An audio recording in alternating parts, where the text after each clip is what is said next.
Assalamualaikum warahmatullahi wabarakatuh. Eh, Sebelumnya saya mau mengulas sedikit dari mungkin pertanyaan saya berkaitan sedikit tentang politik dan pemerintahan. Boleh tahu namanya, Mas? Nama saya Dika dari Ponorogo aja. Saya pernah mengutip dari cerita suatu pertemuan di ceritanya Mas Sabrang. Kita memposisikan diri di sebuah motor, kita mengendarai motor, kita menjadi penumpang dan kita hanya bisa memandang. Di sini saya menempatkan diri sebagai orang yang hanya bisa melihat tanpa bisa ikut campur dalam urusan tersebut. Cuma pertanyaan saya poinnya adalah, tadi kan kita membahas tentang akhlak dan ilmu, sedangkan dari pesantren kita mendapatkan akhlak, sedangkan dari perguruan tinggi cenderung banyak ke ilmunya, ilmu pendidikan secara harfiah. Di sini pertanyaan saya, menurut Mas Sabrang, Mas rodok ndredeg. Jadi poinnya di sini saya menyoroti tentang apa yang terjadi di pemerintahan saat ini, di mana saat ini yang terjadi adalah banyak orang-orang cerdas dan orang-orang pintar. Saya akui itu pintar, cerdas, tapi kecerdasan dan kepintarannya hanya untuk mengakali orang-orang yang tidak cerdas atau kurang beruntung untuk bergabung di dalamnya. Dalam langkah ini bagaimana cara kedepannya kita sebagai generasi penerus bangsa, Mas Abrang tentunya, langkah untuk membuat mereka yang ada di atas pejabat-pejabat itu benar-benar punya akhlak dan bukan cuma hanya berilmu saja, tapi akhlak, empatinya itu juga berpengaruh ke rakyat-rakyat kecil. Jadi kan yang ada terjadi saat ini kan mereka terlihat kayak seolah-olah hanya ngakali. Apa yang terjadi saat ini yang mereka lakukan hanya ngakali kita. Nah, yang itu yang saya rasakan. Mungkin poinnya di situ. Oke, terima kasih. Mas Dika. Wassalamualaikum warahmatullahi wabarakatuh. Waalaikumsalam. Selanjutnya, singkat padat nih Mas G. Monggo. Bismillah, Assalamualaikum warahmatullahi wabarakatuh. Saya mengucapkan terima kasih kepada Mas Sabrang yang kemarin memberikan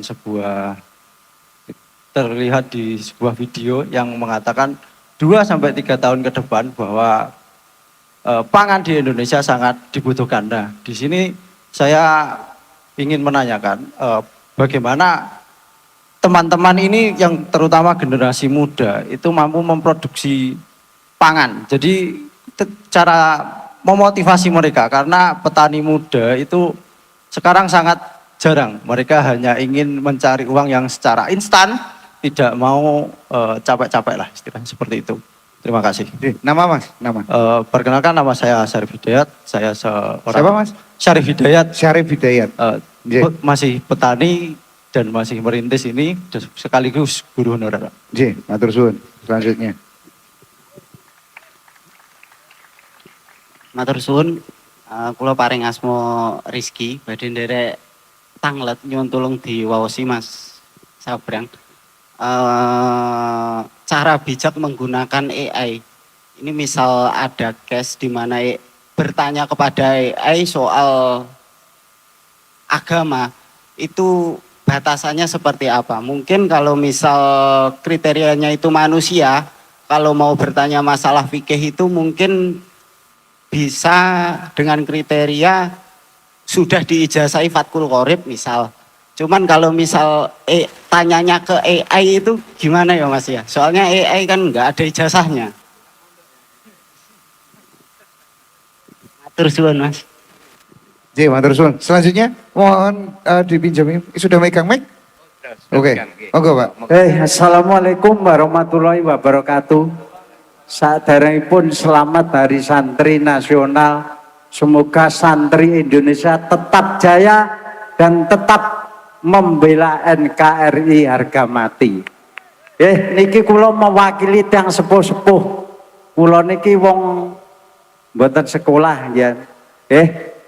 Pertanyaan kula namung kalih, Mas Sabrang nggih untuk memberi akhlak yang baik, penanaman akhlak yang baik untuk anak-anak muda sekarang. Nak kaya wong biyen niku kalih wong tuane wis dibelajari akhlak apik, sopan santun, tata krama, anggah ungguh nang wong tuwek. Ning nak kula tingali sakniki cah sakniki teplok ndelok upin-ipin niki nggih akhlake pun padha kleru. Nggih. Nomor 2 niki untuk sing sepuh-sepuh nggih. Tirose Pak Yai kula tau ngrungokne taun dalil mantola umruhu wa as-sunnah amaluhu. Panjenengan sami para tiyang sepuh, para pejabat sampun diparingi yuswa panjang. Yuswa ingkang panjang menika panjenengan damel berbuat napa? Nggih, niku mawon matur suwun mewakili dari tiang-tiang sepuh sekabupaten Ponorogo. Kula niki saestu Pak, ngaji nggih mboten saged. Riyen niku ngaji mengkon mangan turutan dibong. Jarane men pinter ngaji bakne nggih mendo Al-Qur'an ora iso. Nanging alhamdulillah kula niki wonten YouTube nggih sering mengikuti ceramah Mbah Ainun nggih, mengikuti ceramah-ceramah Kiai Kondang. Dados masya kula niki mboten pinter agama insyaallah nggih. Muga-muga wong Ponorogo niki akhlake sae sedaya nggih. Tetep rukun, guyub rukun marang sanak kadang keluargane, tangga teparone, mitra kerja panjenengan nggih. Men uripe barokah, rezekine kathah, turah barokah, ndang iso padha nyang Mekah. Pun ngoten mawon matur suwun. Paring asma sinten, Pak? Kula Meslan Pentol. Nggih, kula niki tukang warung dodolan ayam geprek, nggih roti cane khas Malaysia. Jenengan pinarak Mas Sabrang nak badhe niliki roti cane khas Malaysia. Griya kula pinggir gunung Kelan Miko Jambon. Nggih, Matur nuwun, Pak. mboten dodol pentol sakniki namung ayam geprek kalih roti cane. Nggih, matur suwun sanget. Assalamualaikum warahmatullahi wabarakatuh. Waalaikumsalam warahmatullahi wabarakatuh. Ya. Monggo selanjutnya. Sugeng Dalu, perkenalkan nama saya Husen dari Madiun. Mohon izin juga menyampaikan banyak sekali terima kasih dari keluarga saya karena Mas Sabrang sudah membuat 2 lagu yang sudah dinyanyikan tadi, Sandaran Hati dan juga Ruang Rindu, di mana ketika bapak kali ibu padu klosetel lagu ini mboten bisa sepadu karena memorinya masih melekat zaman bapak ibu tesih kasmaran. Ngaten. Saya juga sudah membuat esai tentang itu dan juga sudah saya sampaikan dan semoga nanti akan sampai ke Mas Sabrang. Mungkin ini masih perlahan Mas, soalnya niku esai yang saya lombakan lah, kira-kira begitu. Pertanyaan saya tadi mengutip dari masnya yang dari Ponorogo yang pertama tadi, yang menyampaikan analogi soal orang yang sedang berkendara atau dalam artian lingkar kehidupan, ada lingkar pengaruh, lingkar peduli dan juga lingkar perhatian. Di mana hal ini sekarang sudah mulai menjadi bias, di mana orang-orang mulai merasa hebat karena sedikit yang dia tahu, padahal banyak sekali orang yang lebih tahu daripada dia. Jadi ini menyebabkan yang namanya matinya kepakaran, terutama dalam media sosial. Orang hari ini berbicara sepak bola, besok ganti berbicara soal pondok pesantren, besok lagi berbicara soal politik, padahal dia tidak mampu atau tidak sama sekali mengetahui soal itu. Nah, kira-kira untuk menyampaikan secara mudah kepada para netizen terutama, agar mereka juga tahu nih, tidak bisa menyuruh ikan memanjat pohon, bahwasanya tidak bisa menyuruh monyet untuk berenang. Karena sesuai bidangnya masing-masing, orang itu punya expert bidangnya lah, kira-kira begitu. Terima kasih dari saya. Namanya siapa tadi Mas? Saya lupa. Husen. Husen ya. Nggih, matur nuwun. Silakan dilanjut. Sugeng Dalu, salam takdim saya kepada Mas Sabrang sama Kiai Kanjeng, salam takdim saya. Salam takdim saya juga kepada Yai Natif. Tasih kemutan boten Pak kalih kula. 3 tahun yang lalu di jam kuliah kula derek roan teng pondok panjenengan. Nggih. Tadi kula pengen membawa pertanyaan atau proses dialog itu tadi tentang khidmah kiai dan khidmah kepada para sesepuh dan cerita dari Ibnu Abbas gitu. Nah, saya teringat ketika di pesantren para masyayikh itu sering menyampaikan awakmu oleh dadi santri modern sing penting berilmu, beramal, bertakwa dan dilandasi dengan akhlakul karimah gitu. Nah, tapi kemudian dalam konteks adab ini menjadi proses yang cukup dilematis ketika kita pahami di era kontemporer hari ini gitu. Nah, saya mau berdialog dengan Mas Abrang itu kaitannya 3 aspek pertanyaan. Yang pertama itu bagaimana kita merespon keadaan bangsa yang dihadapkan dengan krisis kebangsaan gitu. Krisis kebangsaan yang saya maksud bagaimana tindakan-tindakan yang bukannya saya mengeklaim atau menjustifikasi tataran birokrasi itu terlalu mengeksploitasi atau sewenang-wenang, tapi kemudian bagaimana kasus-kasus mulai dari Pertamina, kemudian berbagai kasus yang di situ mengakibatkan kedoliman yang terstruktur dan sistemik. Kalau saya argumen itu saya sandarkan kepada Bunyai Nur Rofi'ah, beliau ngedikan Islam itu lahir bukan di ruang kosong, tapi Islam itu lahir atas bentuk perlawanan terhadap kedoliman yang sistemik dan terstruktur gitu. Dan kita santri yang kemudian kita di pesantren dididik untuk komitmen kebangsaan dan komitmen keislamannya itu jelas. Sekali lagi, kita dididik untuk komitmen keislaman dan komitmen kebangsaannya itu jelas, maka kemudian respon menghadapi krisis kebangsaan ini seperti apa? 3 pertanyaan boleh, Pak? Kebanyakan nih kayaknya. Dua. Satu aja ya. Kasihan di belakang 1 kali itu lagi. nunggu lama. 1 kali lagi, Pak. Diringkas tapi ya. Nggih, 1 kali lagi. Ini merespon tadi kaitannya artificial AI.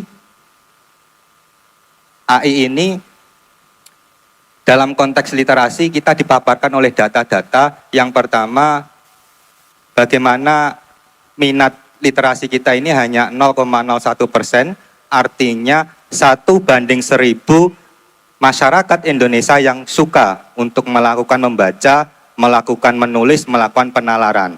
Dan kemudian kita dipaparkan oleh data-data kaitannya indeks pembangunan manusia di wilayah pendidikan.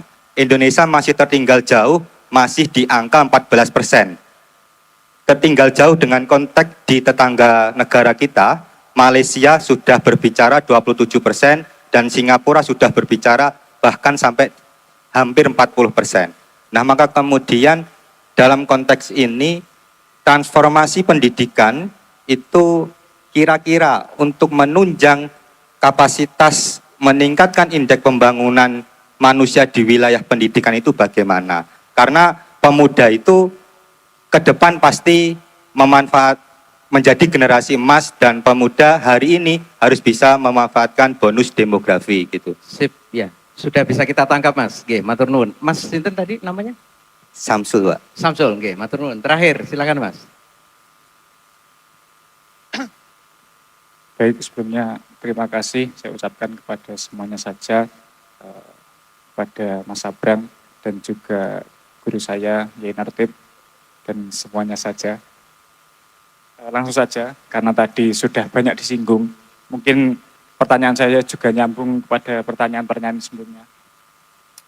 Pertanyaan saya adalah, hari ini kita menghadapi krisis kelas menengah, karena Mas Abrang tadi mengatakan bahwasannya teknologi informasi hari ini itu berkembang sangat pesat. Mulai dari Telegram, kemudian naik ke apa tadi, kemudian ke SMS, kemudian WhatsApp dan seterusnya. Sehingga masyarakat ini gagap menghadapi perkembangan zaman. Pertanyaan saya adalah, secara lokal, entah di Ponorogo sendiri atau di daerah Jawa Timur ini, mau dipotret seperti apa nilai-nilai spirit nasionalisme dari dalam menuju luar. Kemudian langkah-langkah semacam apa yang harus kita lakukan untuk menumbuhkan spirit nasionalisme keluar. Lebih-lebih dari ruang-ruang pondok pesantren dan juga lokal masyarakat pada keseluruhannya. Tadi juga disinggung masalahnya dari masnya yang dari barat tadi terkait pemuda hari ini itu minim minatnya untuk bertani seperti itu. Ya tadi saya ulangi, pertanyaannya adalah langkah-langkah semacam apa yang harus kita lakukan untuk menumbuhkan spirit nasionalisme keluar. Karena untuk spirit nasionalisme ke dalam ini sudah selesai di bidang pendidikan tadi SD, SMP, dan SMA. Terima kasih. Oke. Namanya siapa tadi? Hamdani. Hamdani, oke, terima kasih. Tepuk tangan untuk teman-teman kita semua yang sudah mengaturkan pertanyaan buat Mas Abrang. Kita doakan Mas Abrang kuat menjawab semua pertanyaan yang banyak ini. Monggo Mas Abrang, saya persilakan waktunya dan kesempatan.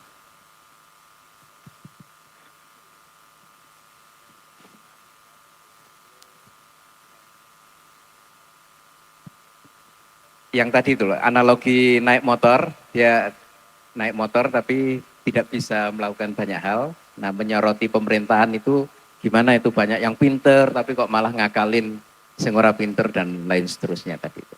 Oke, bismillahirrahmanirrahim. Saya ada dua pilihan jalan, menjawab yang sebenarnya tapi agak rumit atau menjawab yang normatif tapi gampang. Apa namanya?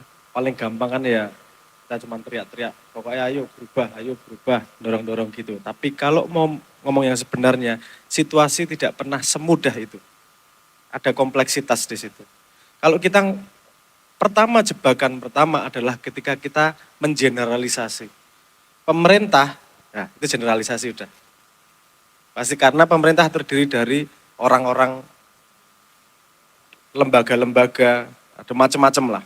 Jadi seperti kita generalisasi temanmu misalnya, kayak pemarah kayak, yo enggak setiap hari marah juga, ada waktu marah, ada enggak kan gitu.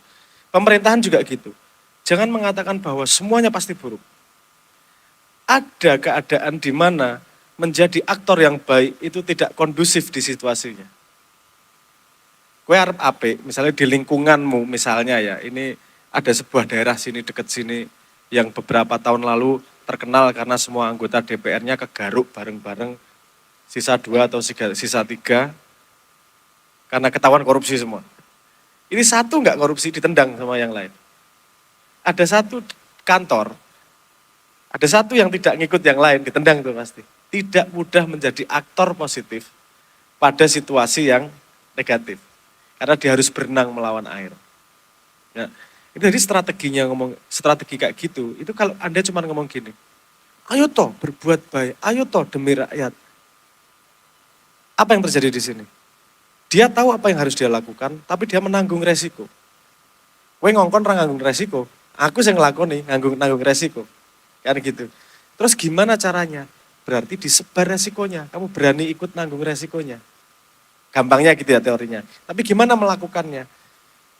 Saya tidak akan ngomong terlalu detail teknis ya, tapi idenya adalah gini. Beri kekuatan pada aktor yang baik.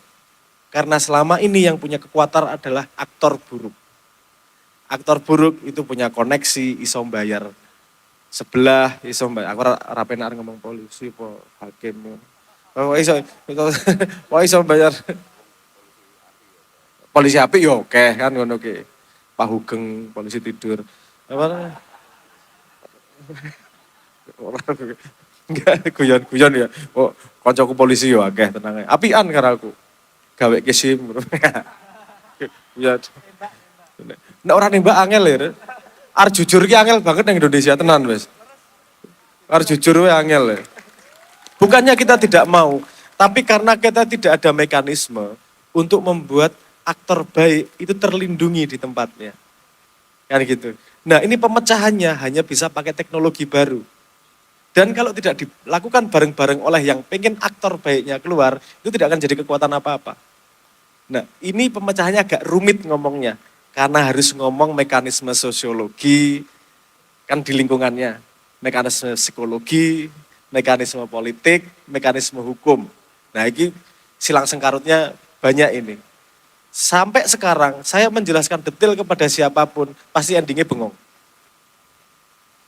Bukan gak ada jawaban loh, ada jawaban. Cuman tidak semudah yang kita bayangkan. Karena kalau mudah, wis beres ket bien-bien. Artinya pasti tidak mudah. Tinggal gini aja kok, kenapa dulu, zaman dulu itu agak lebih mudah mendandani sesuatu, karena tidak semua orang rasa pinter. Jenengan, kalau datang ke dokter, pernah bantah nggak sama dokternya? Anda sepertinya kena alergi. Oh enggak, salah sampean. Oh enggak percaya aku. Iki kerbon jin iki. Kenapa Anda tidak mendebat dokter? Karena Anda tahu ahlinya adalah dokter dan jenengan makmum manut sama ahlinya. Tapi itu hanya urusan kesehatan. Urusan liane. Urusan ekonomi, salah gue. Urusan ini salah, kabeh dadi ahli wis. Seperti sampean ngomong gue, kabeh dadi ahli, kabeh dadi wong pinter. Sinau ming sithik-sithik, krungu sithik-sithik neng cangkeme neng sosial media buantere kaya ngono kae. Ya itu tantangan zaman sekarang. Sehingga solusinya pasti juga beda dengan zaman dulu.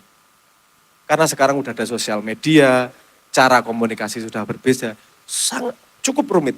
Kapan-kapan Cen tertarik tak jelaskan, tapi lebih gampang sebenarnya tak kayak barangnya, lakoni bareng-bareng. Itu sebenarnya lebih gampangnya.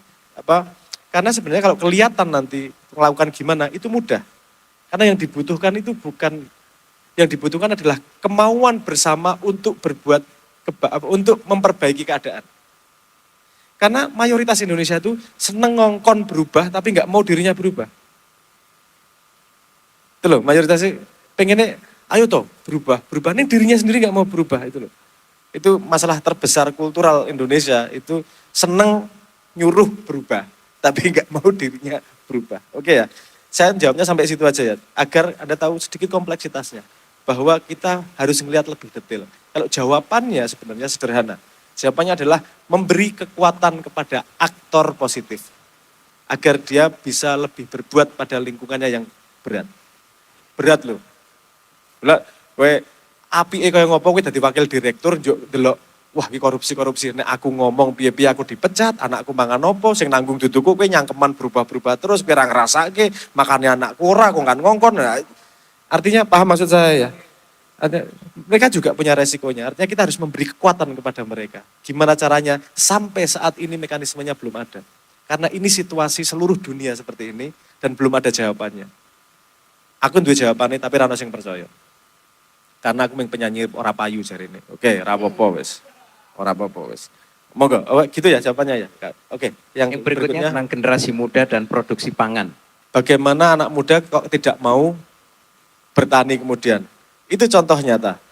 Ojo ngongkon orang berubah, tapi berubahlah. Karena gini, jenengan pikir jadi petani itu tidak ada resikonya.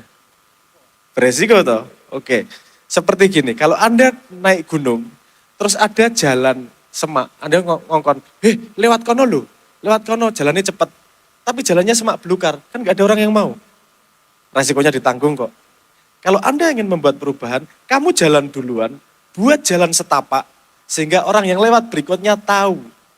Nggak harus nyari jalannya. Karena sudah Anda ambil semua susahnya, ambil semua ribetnya, terus kemudian Anda tinggal nurunkan ke generasi berikutnya. Dan lihat, pegang omongan saya. Kalau Anda menunjukkan sukses, sing pengen melu mesti akeh. Wong sing pengen sugih ya akeh. Ming ra ngerti carane. Sing pengen apik ya akeh, ming ra ngerti carane. Makanya kalau Anda pengen anak muda balik ke pertanian, cari celah. Karena itu tidak sederhana.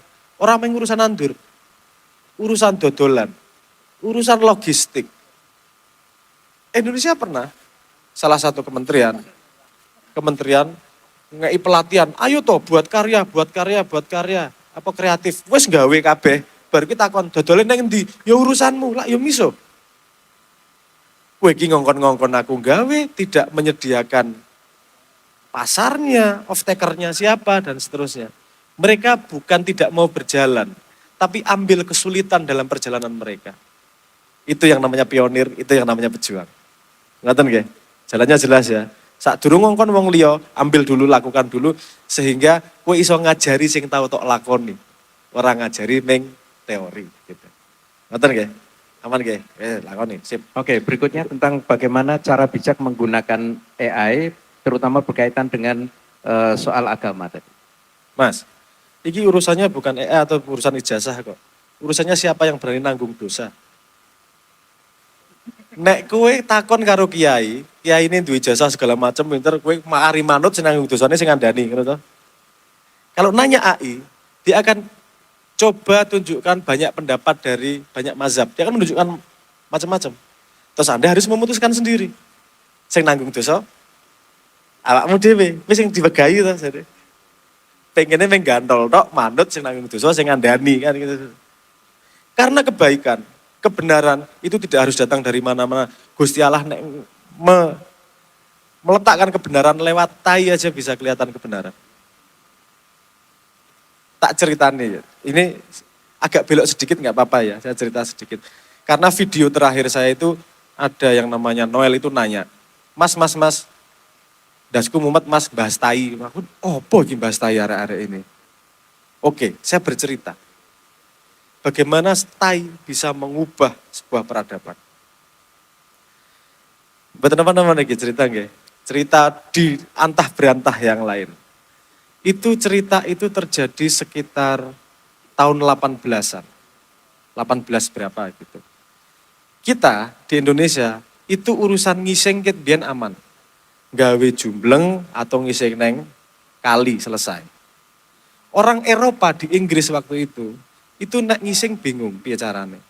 Satu-satunya cara adalah belajar dari coaching. Gimana caranya? Ngerak lemah, disingi, ditutupi. Wes. Semakin padat penduduknya, suwe-suwe sing iso dikeduk Kak, semakin sidik itu. Terjadilah keributan antar tetangga karena tonggo ngising neng halaman tanggone. Lho kita ini sapa iki? Ya ributan lagi. Kita ini sapa? Angel ngetrek tai iki kemudian. Ributlah mereka. Akhirnya tai teng bletrek ning ngendi-ngendi. Akhirnya dibuat yang namanya selokan sederhana lah. Di mana tainya ditampung, dilemparin ke sungai. Dah. Terus berjalanlah itu. Sekitar 30 tahunan, kabeh tai sak kutho mlebune neng kali. Satu kota jadi sangat bau luar biasa. Mambune jadi luar biasa, baunya. Sampai bau, karena sungainya ngelewati depan gedung DPR, gampangnya gitu ya. Sungainya, DPR ini mulai ngambu ki. Waduh, kok mambu tai dino-dino ki. Mereka buatlah undang-undang. Biasanya undang-undang jadinya berapa lama? 9 bulan, bisa 2 tahun, kan gitu. Bisa 10 tahun lebih bisa. Itu 18 hari langsung jadi undang-undangnya. Kenapa? Karena mambu tai. Urgen ngerasake sendiri, DPR ngerasake lorone. Tidak hanya teori. Indonesia, wong nglewati macet wae nggo tutut wiwi. Ora gelem ngerasake lorone iki lho. Masyarakat ki loro, penderitaan. Nah, karena itu akhirnya 18 hari jadi undang-undangnya, dibuatlah gorong-gorong. Mereka merasa kalau harus bikin gorong-gorong, aku harus bikin yang bisa kepake selamanya. Mereka 16 tahun bikin gorong-gorong di bawah kota yang kepake sampai sekarang. 185 tahun, nggak usah tiap tahun buka gorong-gorong kaya proyekan nang Indonesia. Siapa ya? Dudu sing neng gorong-gorong lho, maksudku. Dudu sing foto neng gorong-gorong, dudu kuwi beto. Tapi pada gorong-gorongnya ya. Jadi saya pengen mengatakan bahwa bercerita bahwa tai we iso dadi pelajaran go kita gitu loh. Pelajaran itu Kita belajar dari pengalaman itu bahwa ketika DPR merasakan langsung penderitaan rakyat, bikin undang-undang yang sesuai dengan maksud rakyat, itu cepat dan cekatan. Karena mereka ngerasa kelorone. Nah, mereka ngerasa kelorone iso tahun-tahunan. Sorry, saya agak belok ke sini, cuman mau ngomong gini. Kebenaran, pelajaran, itu tidak ada syarat datang ke manusia. Warzukni fahma, pemahaman itu rezeki. Iso seko ngelamun, iso seko GPT, iso dari mana-mana. Dan menurutku kalau Anda mau cari kebenaran, mending Anda putuskan sendiri mana yang benar. Bukan berarti omongan kiai salah ya. Omongan kiai itu memudahkan. Tapi jangan lupa, di dalam kemudahan Anda menyerahkan kedaulatan. Untuk yang tidak tahu, untuk urusan kesehatan itu tadi, serahkan kedaulatan keputusan. Gak apa-apa. Untuk yang Anda tahu, coba cari yang bisa Anda ambil tanggung jawabnya. Cen ora gampang urip nanggung dosane dhewe iki. Paling enak iki menggendolan, wis manut, urip mati manut kiai, dosa neraka melu kiai. Wis enak banget iki uripe ngono kuwi. Nek kiyaine mlebu surga. Nek suara munjuk didol ning partai, ya aja salah kan gitu. Saya enggak ngomong semua kiai ya, ojo loro ati. Karena ada yang pura-pura jadi kiai, bener enggak? Ngakune kiai nganggo ban Vespa ning kok ban Vespa apa sene? Nganggo surban ning ndase sok-sokan ngono kae, gayane sebenarnya cuman aktor politik. Akeh. Kowe ngerti ya? Aku ora perlu ngomong wonge sapa, ora enak ngomong isik dadi pejabat saiki. Paham ya maksud saya ya? Ngapunten. Oke. Saya kesana. Berikutnya tentang menanamkan akhlak kepada generasi muda dan tentang hadis Nabi, khairun nasi man tola umruhu wa hasuna amaluhu. Sebaik-baik manusia itu yang umurnya panjang dan bagus amalnya. Dalam hal ini refleksinya apa sih yang diperbuat oleh para pejabat itu dengan usia yang panjang diberikan. Begitu. Mengajarkan akhlak. Kita belajar dulu tadi sudah belajar soal pendidikan ya, di kelas ya. Saya mau tanya pelajaran yang lain. Jenengan yang punya anak kecil, anaknya ketika jalan kaki ngajarinya gimana? Belajar jalan itu. Ditetah. Sebelum ditetah dia udah nyoba sendiri belum? Nyoba-nyoba jatuh-jatuh. Pakai kalimat nggak ngajarinya? Dik, kaki kanan berdiri dulu gitu nggak? Kenapa? Karena belum paham bahasa. Artinya belajar pakai bahasa itu jenis pembelajaran kedua setelah belajar dari mengamati dan mengikuti. Pendidikan akhlak paling baik adalah memberi contoh. Bukan ngajari pakai ilmu, pelajaran. Bukan pakai kata-kata, tapi memberi contoh. Gimana pun kita ngongkon anaknya apik, tapi kelakuannya wong tuane bejat, dia akan lebih nyangkut contohnya itu daripada kalimatnya. Nah, oke. Ini kalau anaknya masih kecil, bisa dikasih contoh. Nek wis gede lak kadung. Pendidikannya serat tekan. Apa sudah? Karena gini, anak itu ada limit belajarnya. Ketika kecil, itu anak bisa semua bahasa di dunia. Bisa dialek. Tapi semakin dewasa, dia semakin kekurangan kemampuan untuk bisa mengeluarkan jenis kata-kata tertentu. Kenapa? Karena dengerin orang tuanya. Contoh lain, kalau Anda punya anak, gak pernah dengerin musik sampai umur 12 tahun, selamanya dia akan gak bisa main musik. Pelajaran psikologinya kayak gitu. Karena ada waktu tumbuh otaknya. Ada waktu tertentu sudah kekunci, nggak bisa belajar lagi. Waktu tertentu kunci, nggak bisa belajar lagi. Kenapa umur 40 tahun jadi dewasa? Karena otak kanan sama otak kirinya mulai nyambung. Sebelum itu masih tumbuhnya sendiri-sendiri. Jadi ada pembelajaran dari masa lalu yang berhubungan dengan sains otak sebenarnya. Dan itu cocok. Nah ini tadi, gini. Kalau orang anaknya sudah gede, itu yang mampu membuat dia berubah adalah keadaan yang tidak enak. Karena kalau keadaannya enak, dia nggak akan berubah. Kalau keadaan nggak enak, dia akan berpindah tempat. Paham maksud saya? Contohnya gini. Mohon maaf, ada istilah yang namanya, kalau zamannya di Nombin, MBA. Married by accident. Hamil sebelum menikah. LKMD. lamar carry meteng dhisik ya, ya, LKMD ada. Di sini ada kejadian seperti itu. Banyak. Oke.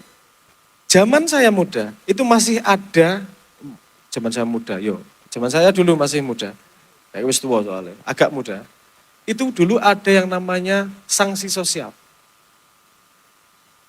Jadi dia disingkirkan dari sosial. Sekarang terjadi enggak? Itu yang saya sebut kenapa akhlaknya semakin tidak terjaga. Karena lingkungan sendiri tidak ikut menjaga. Lingkungannya tidak membedakan mana yang baik, mana yang buruk. Efeknya sama aja kok diterima kok nggak ada efeknya. Jadi segala sesuatu yang tidak ada efeknya itu pasti akan dilakukan terus. Kalau ada efeknya benar-benar baru dia akan berubah. Digiring satu kampung, wong maling diarak, itu akan punya trauma itu. Kalau sekarang maling tinggal bayar,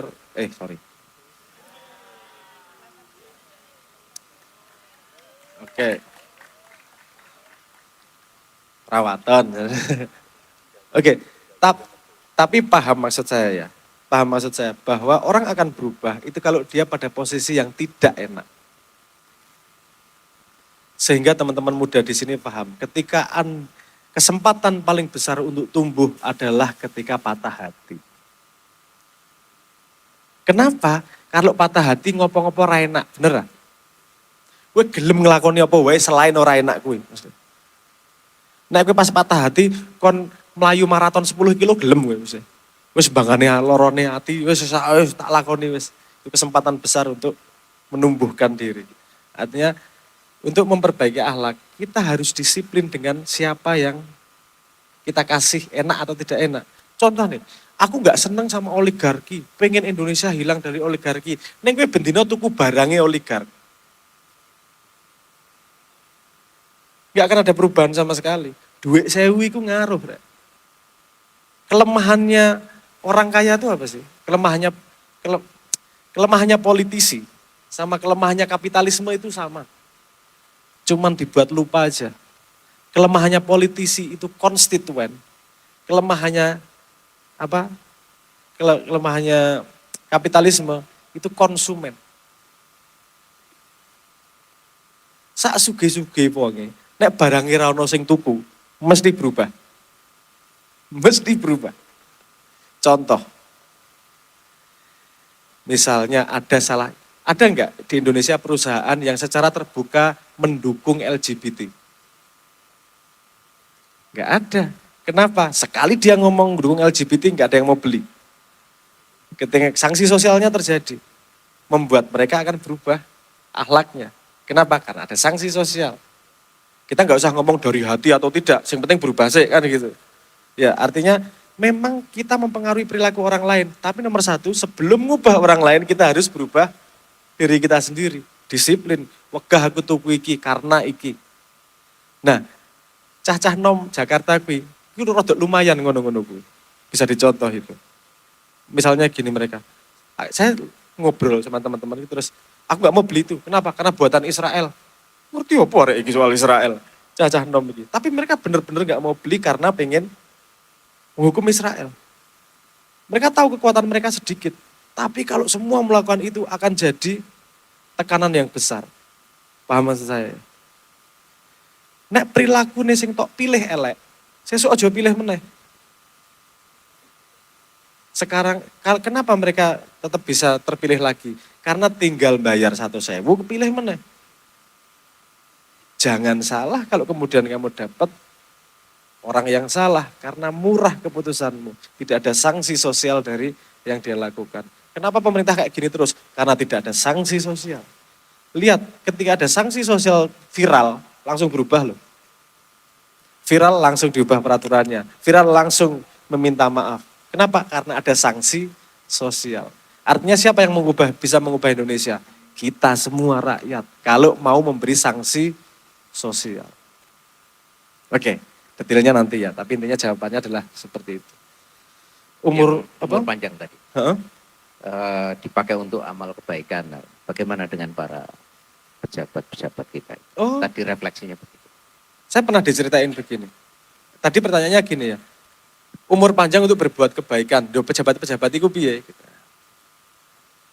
Tuhan, sepemahaman saya, itu interaksi dengan manusianya tuh unik.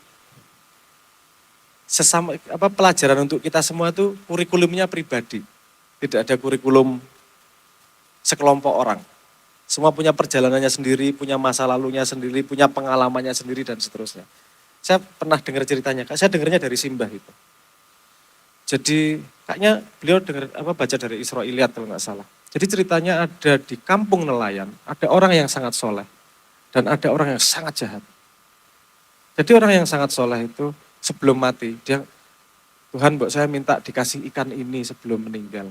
Sampai meninggal nggak dikasih. Ini orang yang jahat ini umurnya panjang, minta apa aja dikasih. Buat saya minta ikan dikasih, minta bojo dikasih, minta apa dikasih semuanya. Ada yang nggak terima. Ini Tuhan gimana sih? Orang sejahat ini, kok kamu kasih terus? Orang sebaik ini justru tidak kamu beri apa-apa. Kata Tuhan, lewat Jibril katanya ceritanya. Saya yang tahu semua dramanya. Kenapa saya kasih terus? Agar dia habiskan pahalanya di dunia. Agar nanti di akhirat tinggal keraknya. Bakar kabeh. Tak panjangin umurnya. Ini kenapa orang soleh itu nggak dikasih apa yang dia inginkan, biar saya habiskan dosanya. Baliknya, nanti biar bersih ke neraka tanpa nanggung dosa apapun. Artinya kita tidak bisa mengisi rapot teman. Kita nggak tahu rencana Tuhan terhadap dia seperti apa, sama sekali. Yang menurut saya yang kita bisa lakukan adalah apa yang Tuhan maksudkan kepada kita. Kalau kepada orang, monggo. Karena kita juga bukan nabi toh. Ada di sini yang nabi, mohon angkat tangan. Kalau nabi kamu bertanggung jawab terhadap orang lain. Kalau duduk nabi, wis rasa sok-sokan bertanggung jawab pada orang lain. Kecuali orang lain memberi mandat seperti kepada pemimpin. Ketika rakyat sudah memberi mandat kepada pemimpin, dia orang mikir orang lain, dosanya ini dia kabeh. Kalau kita yang rakyat jelata, kata para DPR, jelata, yus, mikir wong liya, duduk nabi kok. Saya bertanggung jawab di hadapan Tuhan, yang ngelakoni seapi-api, ditakonin jawab, dijaluk wangi-wangi kalau bisa, dan seterusnya baik-baiknya menjadi manusia. Mungkin itu yang bisa saya sampaikan. Berikutnya tentang matinya kebakaran di medsos. Ingat ya tadi pertanyaannya, matinya kebakaran di sosmed, sosial media. Saya sudah ngomong sejak 10 tahun lalu sama pemerintah. Betapa bahayanya sosial media karena kita akan kehilangan pakar itu tadi. Dan saya sempat ngomong gini yang jadi video, yang jadi ribut. Saya ngomong pemerintah itu pengkhianat loh sama Pancasila. Kok iso? Cangkemku aku diseneni karo wong sak Indonesia terutama buzzer-buzzer itu. Kamu pernah melakukan apa di Indonesia? Berani ngomong seperti itu. Sandari ngono toh? Wow, kalaupun saya tidak melakukan apa-apa, saya tidak ikut merusak Indonesia. Minimal ngono. Oke. Gini. Ada satu nilai di Indonesia. Itu yang telah ditransformasikan sehingga kita kehilangan kebakaran. Namanya gotong royong. Jenengan masih melakukan gotong royong? Mingguan atau mungkin bulanan, resik-resik desa, whatever. Apa sih gunanya gotong royong? Saya tanya aja, kalau ada orang yang nggak pernah ikut gotong royong, dia nyalon kepala desa, kepilih nggak? Nggak bakal. Mau gotong royong wera tahu kok, kan gitu. Artinya apa? Artinya gotong royong itu satu, memecahkan masalah bersama. Nomor dua, kita saling menilai. Kita mau nggak sih bareng-bareng? Nomor tiga, kamu ahli apa sih? Paham? Kalau gotong royong, cah iki pinter ngeduk, gotong royong besok kon ngeduk meneh. Sinoman, cah iki nek nggawa piring pecah-pecah, ojo nggawa piring, dhewe bagian isah-isah wae. Bener nggak? Itu dalam dunia modern namanya division of labor. Pembagian pekerjaan berdasarkan skillnya. Nah, interaksi sosial itu cara Indonesia untuk tidak kehilangan kepakaran. Dan pemerintah kemarin itu selama 2 periode bikin aplikasi lebih dari 16.000, nggak ada satu pun yang ngurusin tentang gotong royong. Itu kenapa saya nyebut pengkhianat. Kamu gotong royong cuman diomongkan di mulut, tapi tidak dibawa maju ke teknologi nih. Bikin aplikasi-aplikasi, nanti aplikasi yang membawa nilai tradisional kita tuh mana? Sehingga dunia publik kita, sosial media disetir oleh luar negeri. Siapa yang punya Facebook? Amerika. Siapa yang punya TikTok? Amerika, Cina. Alat perang modern itu yang namanya sosial media. Karena Anda lebih menghormati, contoh gini, saya nggak ngeklaim dulu, saya tanya dulu. Kalau ada yang DM Anda, followernya 1 juta sama followernya 10 yang kamu balas duluan yang mana?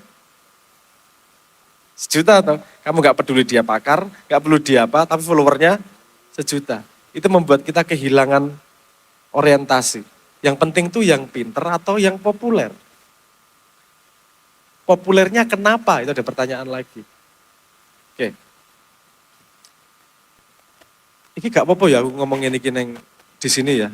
Ngomong agak ngelihat memandang dunia gitu ya. Oke ya. Cacah nom kan sudah dengan internet. Sosial media itu benar-benar alat perang dunia. Yang merusak utama itu TikTok. Mohon maaf. Anda lihat 3 bulan yang lalu, Israel itu rencana mau beli TikTok. Kenapa? Karena dia adalah senjata paling hebat, paling mematikan di dunia. Di semua negara yang masuk TikTok, karena TikTok tidak bisa dihalangi oleh undang-undang. Tiba-tiba masuk ke HP-mu, bahkan masuk ke kamarmu, bahkan masuk ke toiletmu, ya enggak? 2022, kalau nggak salah 2022, saya bisa salah. Tapi 2022 atau 2023, itu ada survei di seluruh dunia. Anak mudanya cita-citanya jadi apa? YouTuber, influencer, konten kreator, kecuali Cina. Di Cina, itu anak mudanya cita-citanya jadi saintis, dokter, astronot. Kenapa? Karena di Cina tidak ada TikTok. Di TikTok diubah jadi yang namanya Douyin. Algoritmanya dipegang oleh pemerintah. Yang kedorong ke anak-anak itu bukan yang joget-joget. Yang kedorong ke anak-anak adalah konten-konten sains, konten-konten kreativitas, bukan konten-konten yang tidak ada bobotnya joget-joget atau ngata-ngatain orang. Sehingga yang naik yang populer adalah konten-konten yang seperti itu. Ini saya juga pengen menjawab ini tadi. Siapa tadi yang nanya ya? Tentang itu, tentang bagaimana menumbuhkan Nasionalisme. Ponorogo. Karena tadi bilang nggak punya tambang, nggak punya nggak punya pantai, punyanya budaya, karya. Gimana untuk menumbuhkannya? Ini contohnya ini nih. Sorry ya, saya agak panjang ya. Ini muga-muga yang para pejabat ngrungokke iki pelajarannya. Kenapa di sini ada yang baca Naruto, Shingeki no Kyojin, Frieren, ada ya, One Piece, Sun Gokong. Kadoan gue Sun Gokong. Gue ki ya Naruto, Uchiha Naruto. Nah, kenapa bisa meledak dunia itu dari Jepang? Karena ada yang namanya kompetisi. Ada sebenarnya gampang kok. Mereka membuat yang namanya Shonen Jump. Shonen Jump itu apa sih? Itu adalah sebuah majalah yang keluar mingguan. Para yang membuat karya itu kalau keluar di situ artinya dia tinggi di hadapan teman-temannya. Sehingga mereka berlomba-lomba membuat karya. Outputnya, karyanya jadi sangat banyak. Sehingga ada yang sampai muncul ke dunia. Adanya kompetisi. Dengan kompetisi itu ada yang menang, ada yang kalah, itu yang nggak tahan. Tapi seharusnya dengan kompetisi itu, kompetisi yang sehat akan menghasilkan talent yang sehat. Korea, kenapa bisa jadi populer seperti itu luar biasa? Karena ada kompetisi. Dikasih pengurangan pajak dan seterusnya, sehingga terjadi kompetisi, karyanya banyak. Dari semua karya itu paling nggak melahirkan Blackpink yang keluar dunia. Melahirkan apa sini sistemnya sing cah lanang-lanang kayak BTS, BTS behind the scene. BTS itu sampai ke level dunia. Kenapa datangnya dari mana? Datang dari kompetisi. Yang gagal bisa puluhan ribu, tapi yang berhasil membawa yang lain ke atas. Itu kompetisi. Indonesia pernah terjadi, kalau Anda mau meneliti. Di Jogja, sekitar tahun 80-an, 70-an, itu dunia penyair sangat naik. Kalau Anda lihat, penyairan sangat tumbuh di dunia itu. Kenapa? Karena ada majalah yang namanya Horizon. Siapa yang masuk ke Horizon, dia dianggap tinggi oleh yang lainnya. Kenapa dianggap tinggi? Karena masuknya susah. Kalau masuknya gampang, malah nggak dianggap tinggi. Sekali kompetisinya diakali, yo ini ponakanku lebokke, nggak berguna lagi. Lihat tuh, yang namanya kejujuran dan meritokrasi itu akan membangun semuanya. Kalau pengen Ponorogo menjadi banyak karya, bikin kompetisi-kompetisi yang tidak ada kecurangan di dalamnya. Naikin bener talent. Indonesia penduduknya 300 juta. Nggak mungkin nggak bisa menemukan orang 11 yang bisa masuk Piala Dunia. Mesti ono lah, ono wong sing apa salah DNA-ne nek mlayu ora tau kesel, ngono kan mesti ono paling ora lah. Meng ora ketemu wae ora duwe udel wonge piye wis apa. Tapi kan ini tidak ditemukan orang-orang seperti ini dan tidak di dalam tanda petik tidak ketangkep. Kenapa? Karena sistemnya yang mohon maaf, betapa pentingnya yang namanya sistem untuk ngangkat itu. Jadi Ponorogo tidak perlu minder kalau nggak punya tambang, nggak perlu minder nggak punya laut, tapi punya manusia. Gimana ngolah manusianya? Jangan lupa nenek moyangmu pernah menghasilkan reok Ponorogo. Sekarang tugasnya anak muda mau melahirkan apa di zaman yang sekarang? Pemerintahnya naik pinter gawe beberapa jenis kompetisi bermacam-macam yang menaikkan talent-talent tersebut. Ning syaratnya kuwi, kompetisi ini kudu jujur. Kalau dia dicurangi, wis ngerusak. Wis. Next. Berikutnya, bagaimana menghadapi situasi bangsa yang diliputi krisis kebangsaan dan juga bagaimana mengenai minat literasi yang rendah. Mas, minat literasi rendah, emang saya nanya sederhana. Kalau saya baca banyak, gunanya apa buat saya? Ini kan Anda pengen mengembangkan literasi. Iya, Pak. Kalau anaknya nanya, kalau saya baca banyak, wong nggak baca apa-apa main game bisa jadi wapres kok. Apa terus enggak? Sorry. Yo maaf. Aduh, kuculan aku. Maksudnya orang ngece. Yang saya tonton tuh kayak gitu, nak ditakoni tenanan kok nak jawab soal game kok lancar nak jawab nang najwa kayak kok ora tau maca ngomongnya kan gitu. Apa pertanyaannya sederhana. Iya. Orang mau melakukan sesuatu, itu kalau ada gunanya. Untuk menumbuhkan nalar kritis, Pak. Nalar kritis buat apa, Mas? Nalar kritis itu untuk kepekaan sosial. Bagaimana teori yang sudah dibaca itu bukan hanya berhenti pada ranah teori atau menara gading yang kemudian harusnya. Kowe arep jawab ngono kuwi karo cah loro SD. Kamu nggak punya, aku tahu semua argumentasinya itu. Kita ngelihat aplikasinya di lapangan. Karena masyarakat dan anak kecil itu tidak bisa dijejeli konsep-konsep seperti itu. Pertanyaannya sederhana, kalau saya baca saya dapat apa? Anda harus bisa menjawab itu. Kalau Anda nggak bisa menjawab itu cuma teori semua yang Anda sendiri tidak bisa mengaplikasikannya. Sama aja. Banyak pinter kayak ngopo? Wong sing dadi munggah duduk sing pinter kok, tapi kenal sapa, anake sapa kok. Paham ya? Maksud saya, betapa pentingnya yang namanya ekosistem jujur itu. Kalau ekosistemnya jujur, golek wong pinter tenan, otomatis anak-anak akan membaca, otomatis ini akan rajin belajar, karena mereka tahu belajar itu membawaku ke sebuah tempat. Nek anak sapa, aku rasa ganti bapak ya. Itu urusan nasib berarti. Ngapain saya perlu berusaha, ngapain saya perlu belajar, ini membawa saya kemana? Ini dengan keadaan kayak gini nih, Ponorogo itu untuk menjadi sinar di Indonesia itu mudah. Saking gelapnya Indonesia. Tenang. Gak usah gini, kasih waktu dengan sistem yang benar akan muncul sendiri. Seperti Anda menanam padi, itu tidak diceramai. Anda kasih pupuk yang tepat, Anda kasih air yang tepat, dia akan muncul-muncul sendiri dan akan berbuah sendiri. Begitu juga memperlakukan masyarakat. Kasih pupuk yang tepat, kasih air yang tepat, akan muncul talent-talent sendiri. Mungkin gini, dari 1000 talent, hanya satu yang akan berhasil. Jangan anggap itu sebagai kegagalan.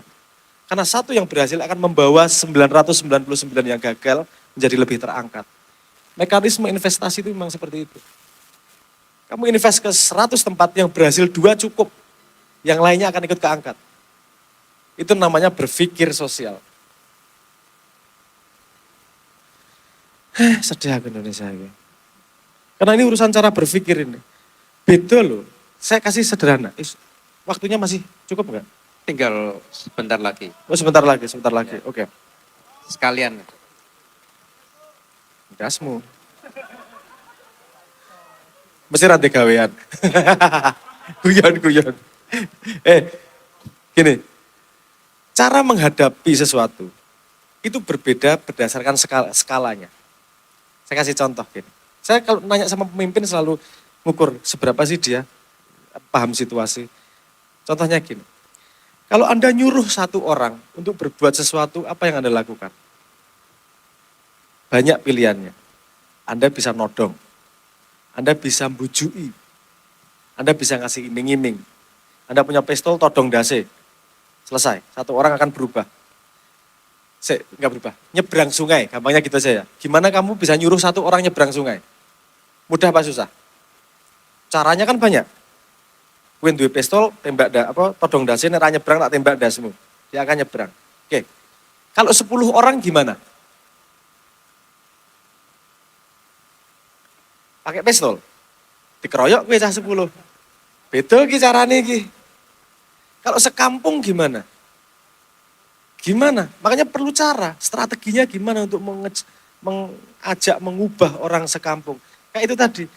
Kalau Anda bergerak duluan dan di sana ada emasnya, orang akan ngikut otomatis. Paham maksud saya? Jadi mimpin seponorogo itu cara berpikirnya, strateginya itu sama sekali beda dengan mimpin satu keluarga ataupun satu kampung. Kalau Anda berpikir tadi bahwa ayo anak muda kemudian semuanya membaca, berpikirnya jangan personal.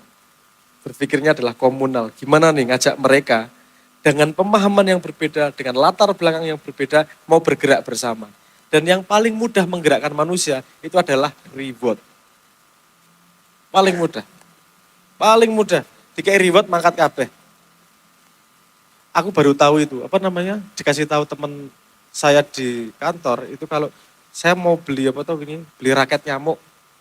Terus katanya, ojo tuku mas, nunggu tanggal kembar. Apa tanggal kembar? Jenengan tahu tanggal kembar? Ketahu ngerti, aku gak ngerti tanggal kembar. Terus terang, gak ngerti tuh sampean dia. Tanggal kembar itu kalau gak salah tanggal 9 bulan 9 gitu ya. Tanggal 8 bulan 8. Itu online shop, itu diskonnya banyak ternyata. Kalau tanggal kembar itu. Jadi belinya nunggu tanggal kembar. Ketika ada reward, kenapa mereka terus melakukan itu? Karena ada bukti bahwa ketika ada reward, orang terdorong untuk beli. Ini makanya penting belajar psikologi dan sosiologi itu. Gimana sih gerakin orang nih?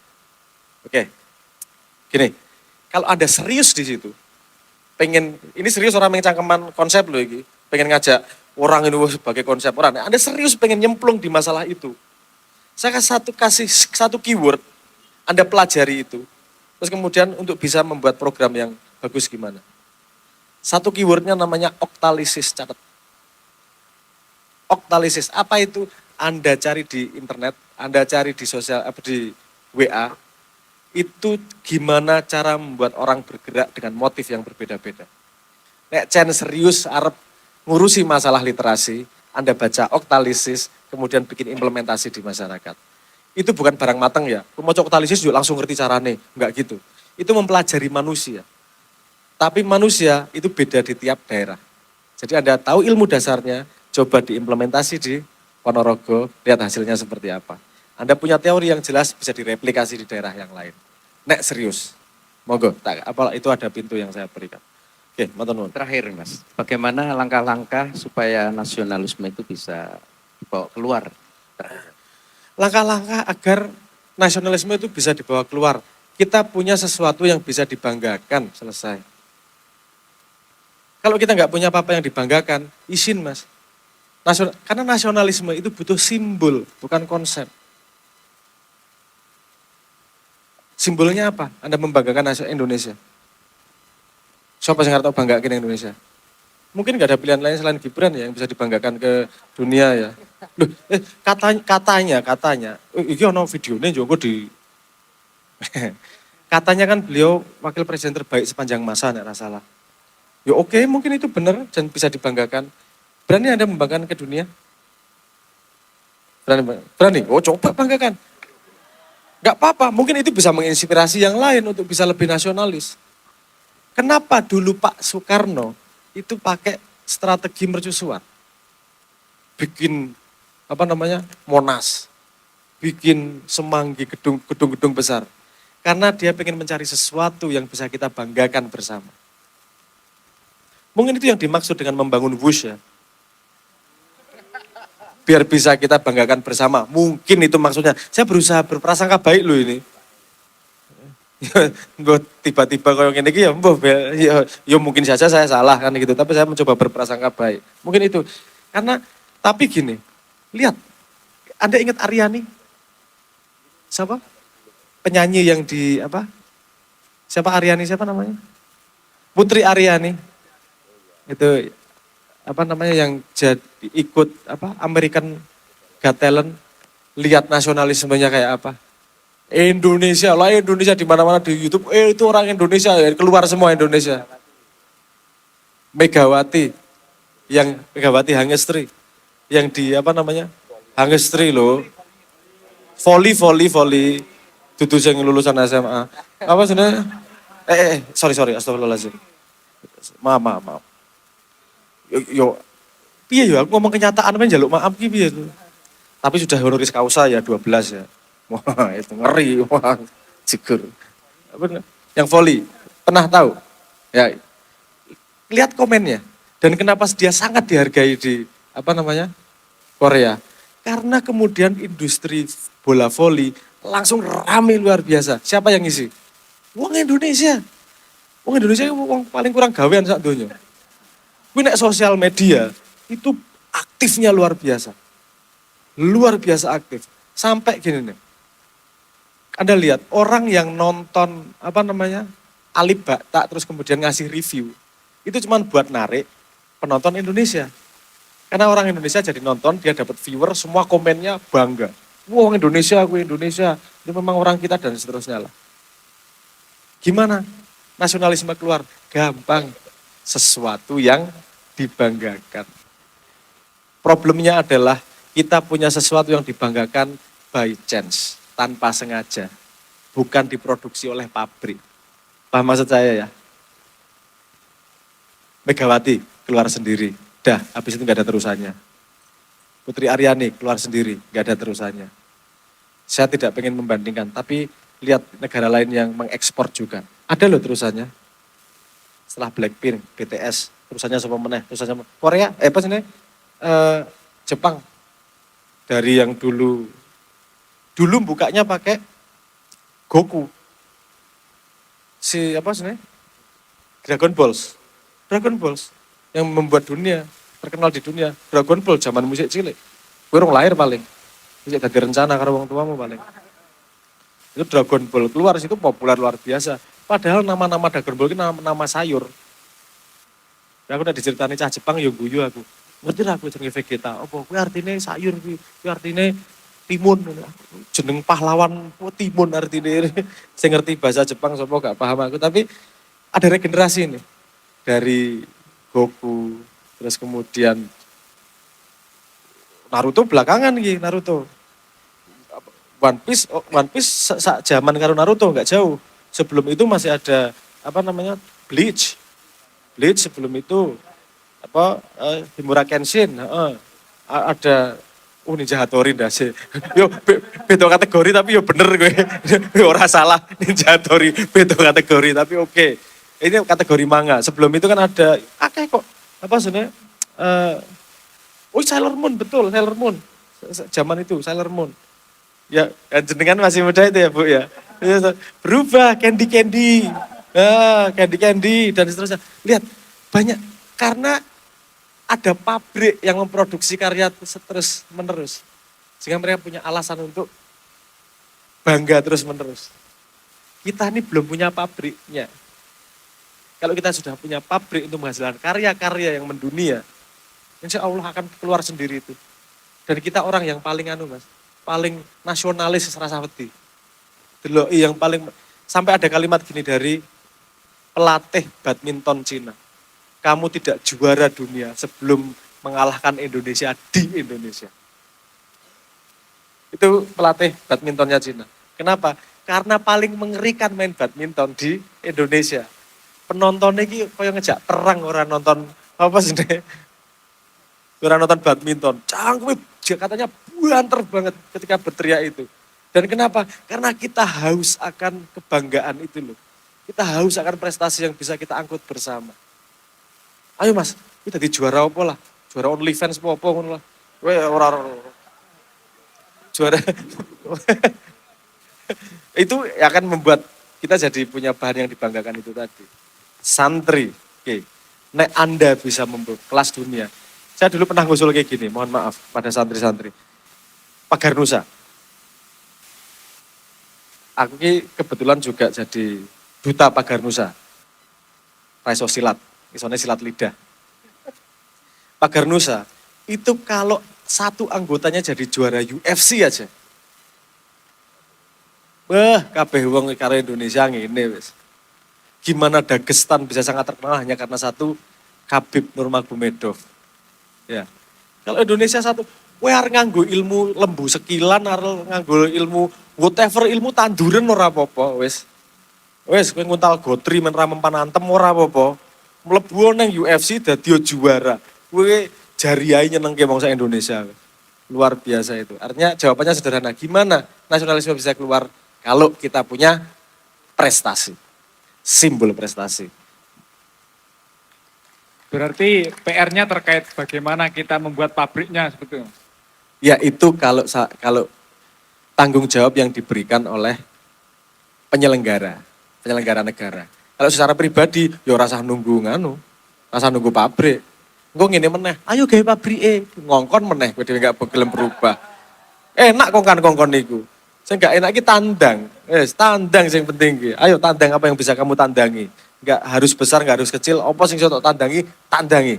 Nek Gusti Allah ngejabahi, Anda akan menjadi titik kebanggaan Indonesia tersebut. Amin ya rabbal alamin. Nggih, kula tambahi sekedap. Urip niki penting selamat mboten? Penting. Mati niku penting selamat mboten? Penting. Syaratnya selamat niku soge apik napa dadi wong pinter? Apik. Saiki pemimpin sing dadi iku rata-rata apik, pinter apa sugih? Sugih. Sing milih golek wong sugih ki rakyat apa mereka yang ya apa? Rakyat. Berarti sing salah sapa jane? Pola keterpilihan itu. Mugi-mugi dulur sedaya dalam keadaan sehat, dalam keadaan waras. Mugi-mugi sing duwe cicilan ra tau nunggak. Sing duwe utang iso mbayar. Sing ra iso mbayar sing utangi lali nagih. Kenceng, banter, paling banter iku. Bismillahirrahmanirrahim. Ini jaraknya agak jauh, mohon maaf. Dan mata saya wis kabur iki wong tua iki nggak bisa melihat wajah-wajah sedulur-sedulur sedaya sambungan hati. Saya tadi ditugasi bercerita tentang menjaga, melestarikan yang baik dan mengambil yang baik juga di masa depan. Ini teman-teman masih mengikuti keributan santri kemarin itu. Sudah nggak begitu, alhamdulillah. Tapi perlu, semua itu yang terjadi itu adalah pelajaran buat kita bersama. Okay? Bukan urusan belokan siapa, belo siapa, tapi perlu kita pelajari bersama. Bahwa tidak semua orang ternyata paham dunia santri. Jadi nek wong bodoh ki ora diseneni, tapi diajari. Nah ini tadi, saya sempat ngomong banyak tentang itu. Dan yang orang tidak paham adalah ada beda utama antar sekolah modern sama belajar di pesantren. Kalau sekolah modern itu belajar tentang ilmu, akal, matematika, sejarah, belajar dinosaurus yang kira tahun delok. Tapi kalau di pesantren itu belajarnya berperilaku yang baik. Ilmu utamanya itu, ilmu utamanya adalah perilaku. Kenapa perilaku yang baik? Karena perilaku yang baik bisa dikenang bersama. Itulah yang jadi tradisi, adalah hal-hal yang baik yang bisa dikenang oleh generasi berikutnya. Sekarang misalnya Ponorogo yang terkenal apa itu? Reok Ponorogo. Karyanya orang sini atau bukan? Ada yang membuat ikut hadir di sini? Yang membuat adalah nenek moyang kita, betul nggak? Sejarah dulu, nenek moyang kita menghasilkan sesuatu yang baik, terus kemudian dikenang, dijaga oleh turunannya. Jangan lupa, generasi sekarang juga harus meninggalkan sesuatu, agar nanti dikenang di masa depan. Meninggalkan yang baik. Kenapa? Karena sesuatu yang baik itu bisa dibawa ke ruang rindu, agar bisa dikenang terus-terusan, kan gitu. Iki aku ngerti kok nunggune ya lagu nyanyi to iki. Paham, aku paham nggih. Tapi kan sadurung dibengoki, diprotes tak mungkin. Agar kita juga memaknai lagu, tidak hanya menyanyikannya. Boleh nggih? Ruang rindu, semua betapa penting yang namanya ruang rindu itu. Betapa penting yang namanya, karena misalnya begini, jenengan tidak sama suami terus-menerus.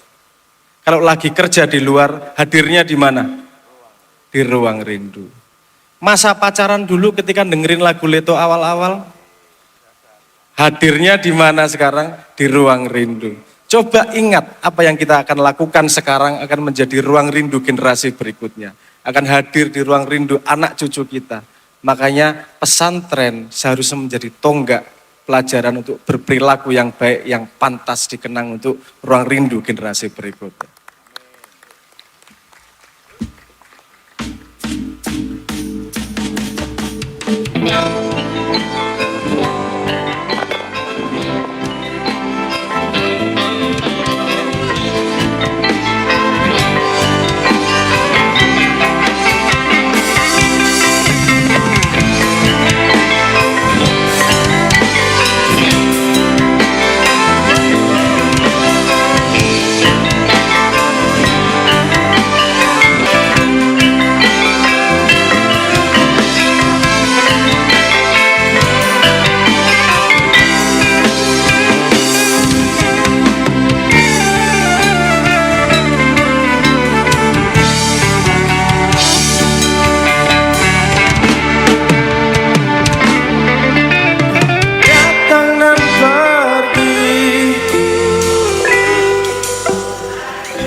Mata terpejamkan,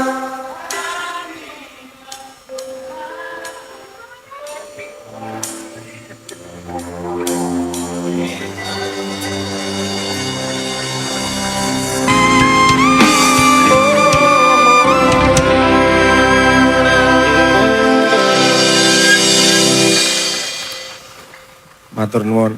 Tesih kemutan lagunipun. Masih nggih, alhamdulillah. Oke, tentu nanti akan nyanyi lagi, tapi saya punya kewajiban untuk menjawab, untuk kita sinau bareng agar pulang juga membawa bekal sangu. Terus nanti nyanyi-nyanyi lagi nggak apa-apa. Dan di sini saya ngelihat juga banyak anak muda, ini pewaris masa depan, pembentuk masa depan. Penting untuk kita ngobrol bersama tentang hal-hal yang perlu kita bawa pulang. Ibu, saya mau nanya, di sini yang usahanya jualan warung, ada enggak? Atau jual di pasar gitu? Ada enggak? Ada. Untungnya harian apa bulanan, Bu? Harian, oke. Kalau di sini ada enggak yang pegawai negeri atau pegawai di mana gitu? Dapat duitnya harian atau bulanan? Bulanan. Ada juga yang dapatnya tahunan, misalnya manajer dapat bonusnya tahunan kan gitu. Jadi dalam hidup itu kita kan ngalami sekaligus ada hari, ada bulan, ada tahun sekaligus, betul nggak? Hari ini juga terkandung dalam bulan. Hari ini juga terkandung dalam tahun. Kalau saya tanya Ibu, tahun kemarin, gitu, tahun kemarin kira-kira apa suasananya? Pusing atau seneng atau tahun kemarin gimana tahun kemarin? Oh, gimana tadi? Luar biasa, oke, alhamdulillah. Kalau tahun kemarin bulan Februari gimana Bu? Lupa. Kalau tahun kemarin bulan Februari tanggal 2 hari Selasa gimana Bu? Lupa lagi. Nah, kalau kita belajar dari itu, coba. Indonesia itu juga seperti itu. Ada yang namanya tahunan, itu namanya bangsa. Bangsa itu sebelum Indonesia udah ada. Bangsa itu melahirkan Majapahit, melahirkan Kediri, bahkan Reok Ponorogo lahir sebelum ada bangsa Indonesia. Betul ya? Itu namanya sebelum ada negara Indonesia. Tapi kalau bangsanya sudah ada duluan. Betul ya? Paham maksud saya ya? Bangsa itu melahirkan negara-negara, kerajaan-kerajaan. Nah, sekarang kita di mana ini? Negara namanya negara Indonesia. Artinya tahunnya itu bangsa, bulannya itu sekarang lagi Indonesia. Terus di dalam Indonesia ada acara 5 tahunan ganti pemerintah. Betul nggak?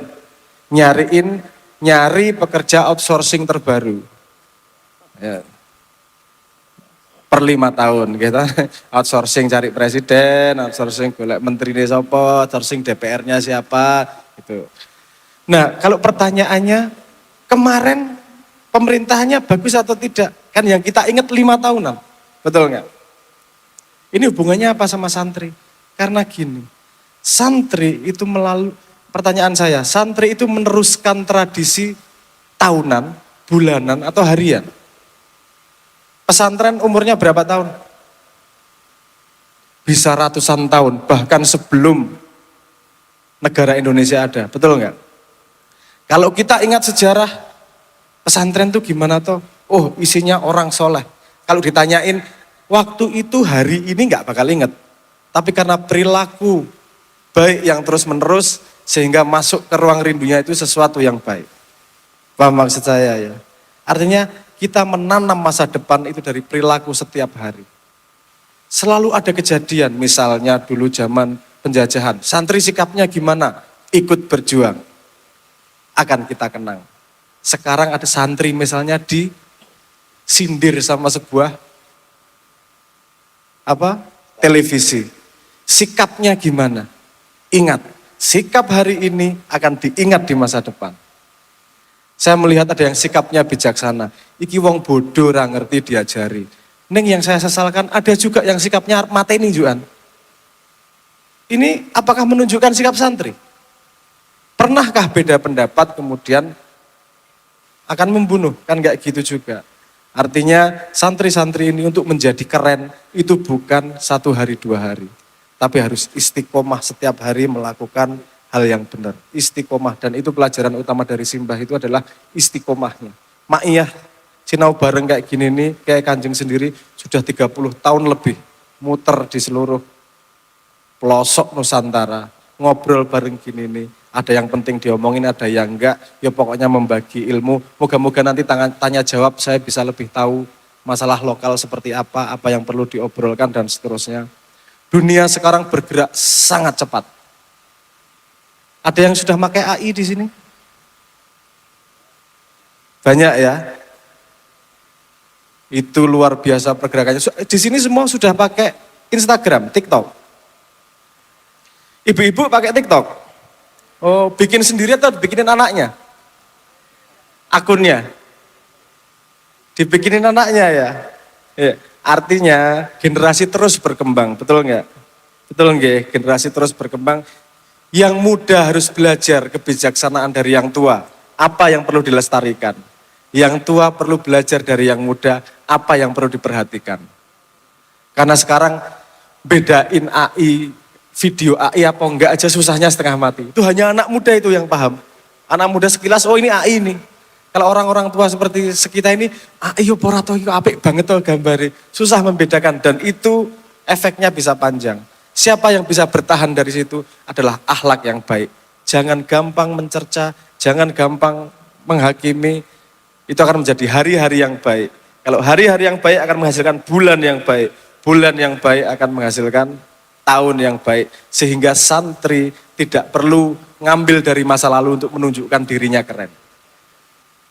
Biasanya, oh kiaiku keren, kiaiku zaman dulu. Loh itu zaman dulu, yang keren kiainya. Kalau santri mau keren, santri harus up to date, harus bersikap menunjukkan bagaimana santri kepada dunia. Kalau disalahpahami, biasa. Jenengan pernah nggak disalahpahami sama tetangga? Sering ya? Sering. Apa wong nyalah iki gampang. Jadi ada cerita. Seorang bapak sama seorang anak berjalan melewati kampung-kampung untuk mau ke sebuah kota zaman dulu. Mereka membawa kuda dan berjalan melewati sebuah desa. Mereka dua-duanya nggak pakai kudanya, dua-duanya jalan bersama kuda. Orang desanya ngomong, goblok ya, ono kuda kok ora dienggo. Apa gunane nggawa kuda? Oke, akhirnya bapaknya naik kuda. Jalan lagi melewati desa berikutnya. Anak yang tidak tahu sopan santun. Bapak yang tidak tahu sopan santun. Bapak yang tidak paham kasih sayang. Bapaknya naik kuda, anaknya suruh nuntun. Gitu iki. Oke, salah. Bapaknya turun, anaknya naik kuda. Lewat kuda lagi, jalan lagi. Apa yang terjadi? Dirasani mana? Anak durhaka. Anak numpak jaran. Bapak kon nuntun. Wis bingung toh ngomong apa salah. Desa berikutnya numpak karune. Numpak karo-karune. Ini kejam sama binatang ya. Satu kuda kok dinaikin dua-duanya. Salah meneh, bingung di desa berikutnya kudane sing digendong wong loro. Apa komentarnya? Iki wong gendenge. Jaran kok malah digendong ora ditumpaki. Saya salah meneh. Lihat. Semua hal itu bisa disalahkan. Jangan khawatir disalahkan orang. Udah pasti apa-apa aja itu bisa disalahin. Tapi kalau kita tahu persis apa yang kita lakukan, kita punya pegangan, akhlak yang baik, insya Allah waktu yang akan membuktikan siapa yang benar, siapa yang salah. Jadi nggak usah khawatir terhadap masa depan. Ngoten nggih. Iki aku ki aduh banget bingung ndelok reaksine dulur-dulur iki. Iki ngrungokke pora jane mataku yo kabur banget ya. Ana wong pora kok demit iki sing teko ya kira-kira iki ya. Maju nggak apa-apa loh, gue nganu apa sini subwoofer, budek kupingnya itu. Tapi bebas, terserah, monggo. Kalau mau maju-maju, enggak apa-apa, enggak dipaksa. Yang penting kita diskusi. Di sini mungkin saya pengen menyanyikan lagu lagi.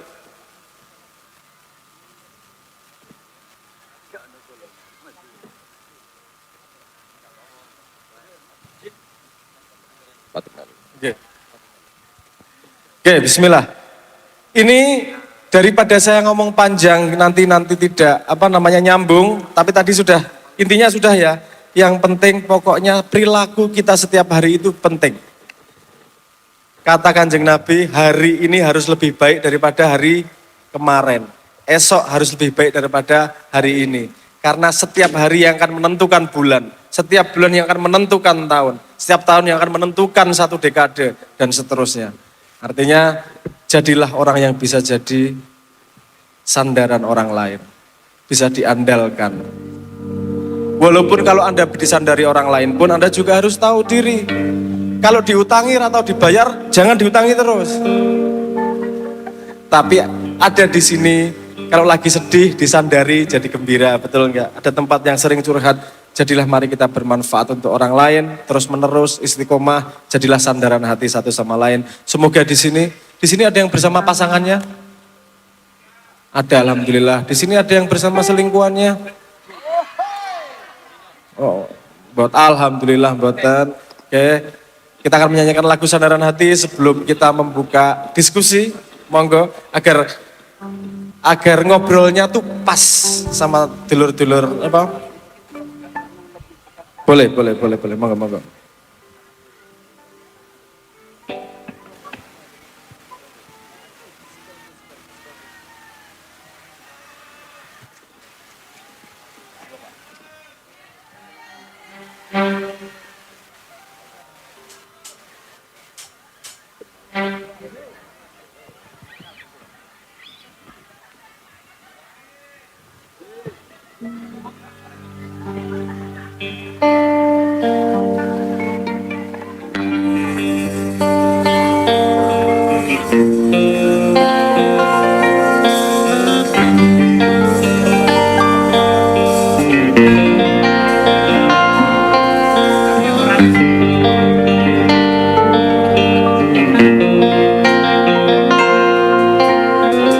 Yakinkah ku berdiri di hampa tanpa tepi?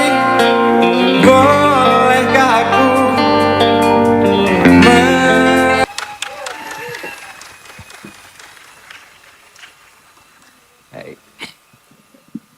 Matur nuwun Mas Abrang, saya mencatat hal yang penting yang tadi disampaikan Mas Abrang bahwa perilaku kita, akhlak kita hari ini sangat penting untuk kita perhatikan karena akan berdampak atau berefek di masa-masa yang akan datang. Akan berefek pada bagaimana kita diingat, pada bagaimana kita dipandang dan dinilai. Nah, kemudian saya juga ingin mengajak kita semua mengingat tradisi atau kebiasaan yang lain di pesantren yang sangat bagus, yaitu tradisi atau ajaran untuk kita diajak khidmat atau khidmat kepada kiai, khidmat kepada orang yang lebih tua. Dan ternyata ini ada sandarannya. Jadi bukan hanya sandaran hati, tapi juga ada sandaran peristiwanya di masa Kanjeng Nabi Muhammad. Ada salah seorang sahabat beliau yang bernama Ibnu Abbas. Pada suatu hari beliau melihat Kanjeng Nabi masuk ke kamar mandi. Kemudian Kanjeng Nabi keluar hendak melaksanakan sholat dan mau mengambil air wudhu. Dan di luar kamar mandi itu sudah disediakan air untuk berwudhu. Yang tadinya belum ada. Itu sudah disediakan. Kemudian Kanjeng Nabi nanya kepada istri beliau, "Loh, ini siapa tadi yang menyediakan air ini?" Kemudian dijawab bahwa yang menyediakan air itu adalah Ibnu Abbas. Begitu tahu Ibnu Abbas yang menyiapkan air untuk wudhu Kanjeng Nabi ini, Kanjeng Nabi berdoa. Mendoakan Ibnu Abbas. Allahumma faqihu fiddin wa allimhu ta'wil. Ya Allah, cerdaskanlah, pinterkanlah. Jadikan dia faqih atau alim Ibnu Abbas ini di dalam bidang atau di dalam urusan agama, dan ajarkanlah kepada Ibnu Abbas kemampuan memahami atau menafsirkan Al-Quran. Dan ternyata doa Kanjeng Nabi ini diijabah oleh Allah, karena kemudian kita tahu bahwa Ibnu Abbas ini adalah salah satu sahabat yang termasuk paling pandai di dalam memahami ayat-ayat suci Al-Quran, termasuk paling banyak meriwayatkan hadis Kanjeng Nabi Muhammad, kemudian juga termasuk sahabat yang paling banyak berfatwa atau memberikan fatwa. Salah satu pemaknaannya atas peristiwa ini adalah keberhasilan atau kesuksesan Ibnu Abbas sebagai ulama, sebagai orang yang faqih, yang pinter, itu tidak hanya karena doanya Kanjeng Nabi kepada Ibnu Abbas, tetapi juga dari khidmat beliau kepada Kanjeng Nabi, yaitu menyiapkan air wudhunya tadi ini. Nah, ini adalah khidmat, yaitu melayani Kanjeng Nabi, melayani ulama, melayani kiai dan lain sebagainya. Saya ingin bertanya kepada Mas Abrang, bagaimana khidmat ini yang di dunia pesantren ini sangat dipahami dan diajarkan, dilakukan, itu kita pahami dalam konteks masa kini. Kira-kira seperti itu. Monggo Mas Abrang. Angel rek. Mulai santai ya ngobrolnya ya. Oke, bismillahirrahmanirrahim. Saya tanya sebentar. Di sini dulu pernah sekolah semua. Satu kelas kira-kira muridnya berapa? Temanmu satu kelas? 30, 40-an gitu ya, 40 gitu ya. Pinternya sama enggak? Beda. Gurunya sama enggak? Pelajarannya sama enggak? Kok pinternya beda?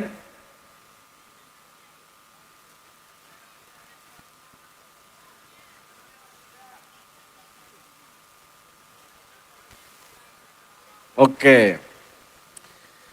Dunia modern itu kadang-kadang ada yang sedikit salah, selip. Dianggap bahwa guru itu ngajarin ilmu ke muridnya. Kalau guru yang ngajarin ilmu ke muridnya, pasti pinternya sama, wong yang ngasih guru sama kok. Betul enggak?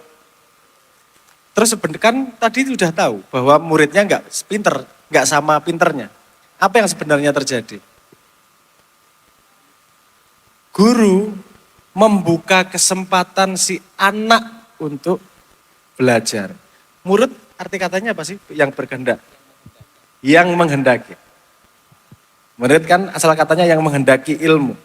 Jadi kalau anaknya tidak menghendaki ilmu, guru ngajari ngasih ngoeh cangkeme. Muridnya bakal paham, bakal pinter. Ya, paham maksud saya ya. Jadi kalau anaknya memang berkehendak terhadap ilmu, pasti memperhatikan. Pinter itu datang dari kehendak si anaknya. Coba bayangkan kalau si murid tidak hanya memberi perhatian kepada gurunya, tapi juga khidmat sama gurunya. Pasti semua diperhatikan, gak cuman omongannya. Perilakunya perhatikan, diikuti, diawasi, direplikasi. Akhirnya dia akan menyerap ilmu lebih banyak daripada yang lain. Itu yang kadang-kadang mungkin yang dianggap sebagai barokah guru. Karena guru memberi kesempatan si anak untuk belajar. Tapi tergantung si anaknya mau belajar atau enggak. Kalau si anaknya mau belajar, nangkep banyak bakal pasti. Kalau si anaknya enggak mau belajar, ya setengah mati. Tetap enggak bisa ngapa-ngapa. Seperti zaman sekarang nih. Kan ada mesin yang pinter banget jawab, betul enggak? Kowe takon apa wae iso dijawab rodake.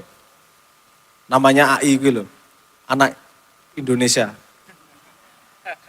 Bawa AI ku. Jawab apa wae iso? Iso. Artinya kalau anak muda zaman sekarang itu bodoh dalam tanda petik, itu pilihan. Karena tidak berkehendak mencari ilmu. Jauh lebih mudah mencari ilmu zaman sekarang daripada zaman dulu. Tapi kalau belajar akhlak dan perilaku, itu nggak bisa lewat teknologi. Harus ngelihat contoh. Nanti Mas Doni mungkin akan menyanyikan lagu Tombo Hati. Kalau nanti masuk itu, Bu. Tombo Hati itu salah satunya kan wong soleh kumpulono, betul nggak? Kalau Anda kumpul orang soleh, otomatis ikut nggak?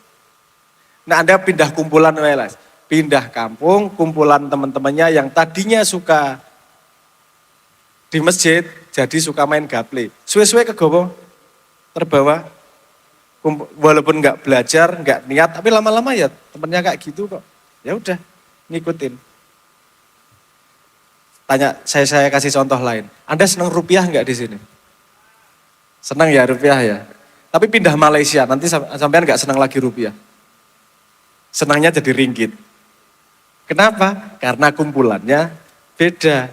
Kumpullah dengan orang-orang yang pengen kamu serap ilmunya, pengen kamu serap kebiasaannya. Sehingga khidmat itu tadi, itu sebenarnya masuk ke dunia gurunya. Tidak hanya ilmu yang ada di kepala. Itu loh, salah pahamnya tuh di situ. Dunia modern pendidikan sekolah itu mengajari ilmu yang bisa kepake keluar. Matematika kepake keluar. Tapi ke dalam, untuk akhlak. Anda pernah ngitung enggak? Kalau ke dalam pakai matematika, saya akan hormat pada orang tua karena rumus matematikanya gini gitu enggak pakai kan sama sekali. Sesuk aku nguyuh jam saat ini hitung-hitungannya enggak kepake sama sekali. Kalau ke dalam itu pakai ilmu yang dari pesantren. Kalau sekolah yang di luar itu keluar. Sama pentingnya. Karena orang pinter banget itu korupsi ya iso kok. Bener enggak? Banyak. S3, S2, S dung-dung, wis dhuwur banget ilmune, tetep aja perilakunya buruk. Enggak ada hubungannya pendidikan modern sama akhlak. Yang melengkapi seharusnya pendidikan pesantren. Mereka ngajari akhlak. Tambahannya adalah ilmu yang keluar. Kebalik nih. Paham maksud saya ya? Kalau modern itu ilmu keluar yang utama. Ilmu. Nek neng sekolah ono pelajaran apa? PMP, PPKN. Nek sekarang apa? Tata, duduk bahasa Indonesia atau pendidikan Pancasila. Ilmu tentang berlaku baik tapi bukan melakukan kebaikan, kan gitu. Karena tesnya juga bukan tes perilaku, tesnya tes tertulis. Kalau nanti ada orang kecelakaan di jalan, apa yang kamu lakukan? Kan gitu. Nah itu teori tertulis, bukan perilaku. Neng pesantren itu, kon ngelakoni. Ayo mbah-mbah, ayo kerja bakti.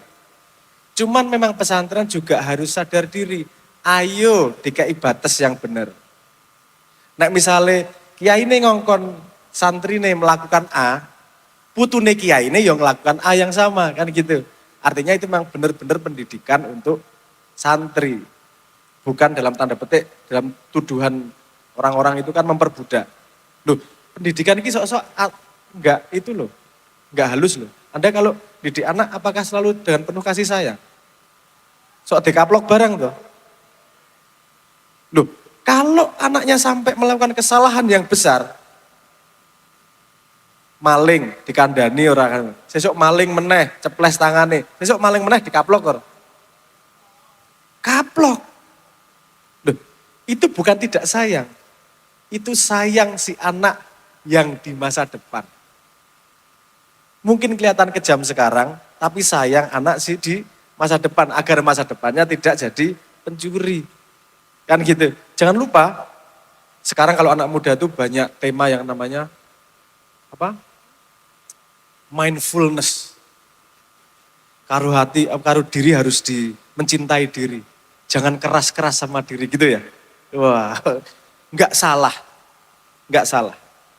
Tapi jangan lupa dirimu di masa depan. Kamu mencintai dirimu hari ini dan juga mencintai dirimu di masa depan. Sok-sok hari ini harus melakukan sesuatu yang tidak enak demi kebaikan di masa depan. Sekolah ki enak orang tuh? Jari sopo? Enak sekolah? Tak takoni. Ingatanmu ketika SD apa? Hah? Bal-balan, ngebani kancane, bolos, delok kancane nguyuh, nyolong pelem. Kok tidak ada satupun yang ingat pelajaran di sekolah ini gitu?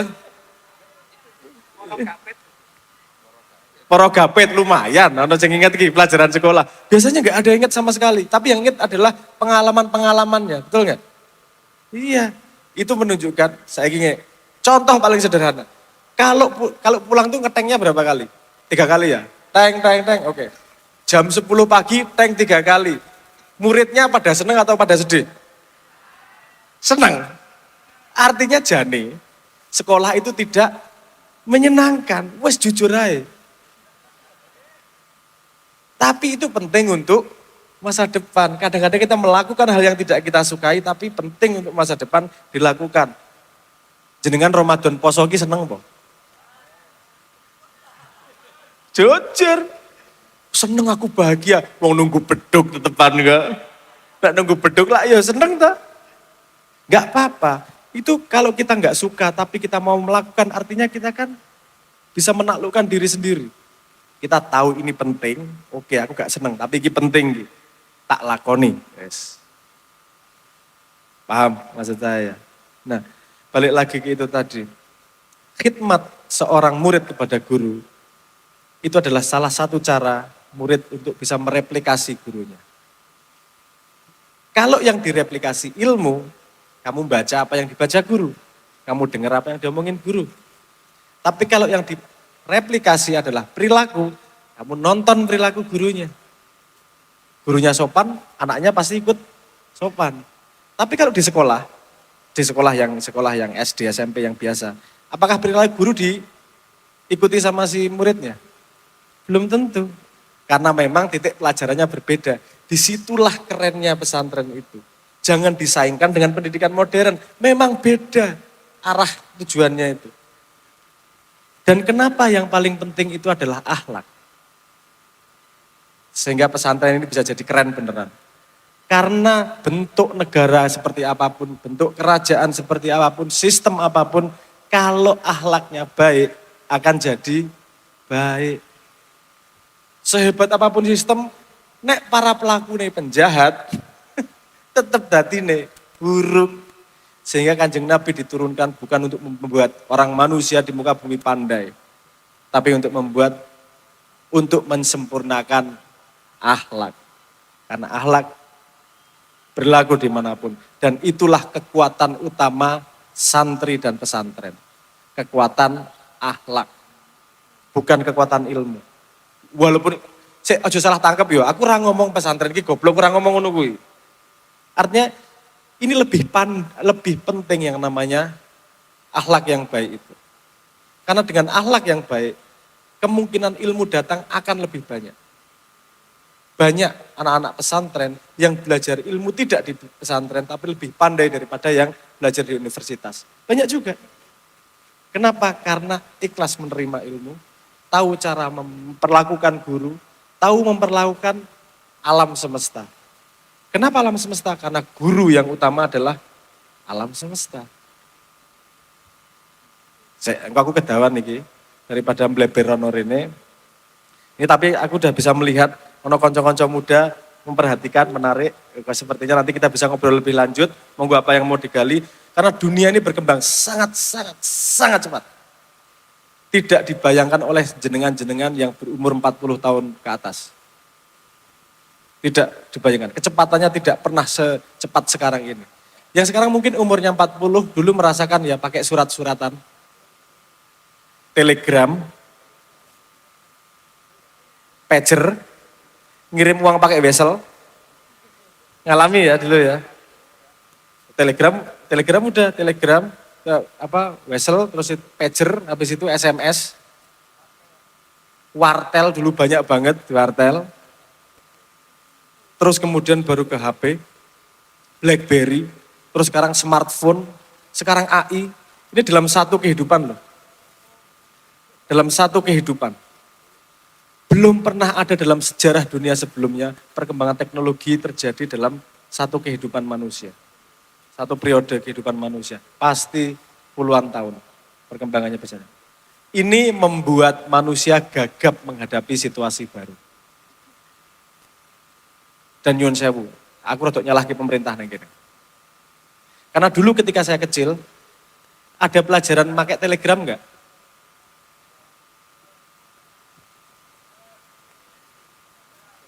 Ada, saya ngalami pelajaran bahasa Indonesia, gimana cara nulis telegram, ada pelajarannya SD. Ada nggih? Anak sekarang, itu kan artinya gini, pendidikan merespon kepada keadaan, pada teknologi baru, mengambil yang baik dan mengajarkan kepada murid, agar bisa pakai teknologi baru. Sekarang ada nggak pelajaran cara pakai TikTok? Adabnya pakai Instagram. Bu, Pak, Indonesia itu, ruang sosial media itu akhlaknya terburuk se-Asia Pasifik. Neng sosial media, komennya nyakiti hati terus senengannya. Orang bayangke, ngomong langsung diantem raine mesti. Lewat komen ki, ya Allah, kamu menyakiti orang segitu rupa tuh kenapa? Dan saya mau menyalahkan gimana? Karena memang tidak ada pelajarannya dari kecil. Gimana sih cara make yang beradab tuh gimana sih? Dan itu ya seharusnya pemerintah yang ngajari. Bikin program. Digital use, digital privacy, digital segala macam sampai nanti digital literasi, digital apresiasi dan seterusnya. Itu ada urutannya itu. Terus tiba-tiba bikin digital literasi. Ini jangan paham. Tak paham maksudnya. Oke lah, saya nanti tambah sambat. Karena pemerintah juga, jangan ngomong pemerintah pasti buruk. Ada inisiatif-inisiatif yang bagus juga. Seperti kayak gini, ini inisiatif bagus. Memberi kesempatan kita untuk ngobrol, update situasi agar bisa menghadapi masa depan yang lebih baik.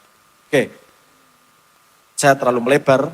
Tadi intinya saya ingin mengatakan bahwa cara belajar modern dan cara belajar tradisional kita itu berbeda.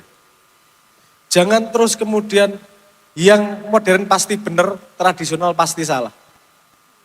Ada benernya, ada salahnya. Kalau salah diperbaiki, kalau benar diambil ilmunya. Oke.